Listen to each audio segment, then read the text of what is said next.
আমি ভালো রাইখা আমি খারাপে দিয়ে গেছিলাম। এই তোর মতো বুড়া বেটার সাথে যে আমি প্রেম করছি এটা তো তোর সাত কপালের ভাগ্য। আর তোর বাচ্চা কয়টা হ্যাঁ? ওমরা হজ পালন করলেন ব্যাচেলর পয়েন্ট নাটকের অভিনেত্রী লামিমা লাম।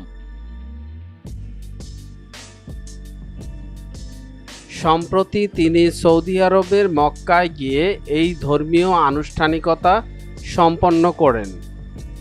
বুধবার 6 আগস্ট সকালে সামাজিক যোগাযোগ মাধ্যমে মক্কার কিছু ছবি শেয়ার করেন তিনি। সেখানে তাকে হাজিদের পোশাকে পবিত্র কাবা শরীফে সামনে দাঁড়িয়ে থাকতে দেখা যায়। ছবির ক্যাপশনে লামিমা লিখেছেন, আলহামদুলিল্লাহ, আমি ওমরাহ করতে পেরেছি। এটা আমার জীবনের অন্যতম গুরুত্বপূর্ণ একটি অভিজ্ঞতা। সবার দোয়া চাই।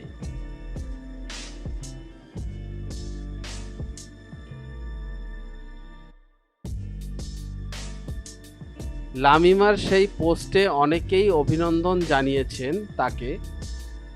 সেখানে মন্তব্য করেছেন ব্যাচেলর পয়েন্ট পরিচালক কাজল আরিফিন অমি। তিনি লিখেন, মাশাআল্লাহ।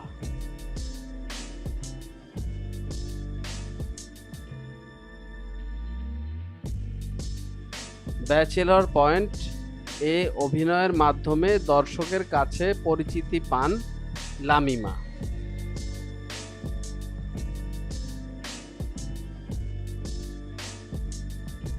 ছোট পর্দার এই অভিনেত্রী মডেল ও বিজ্ঞাপনেও কাজ করেছেন।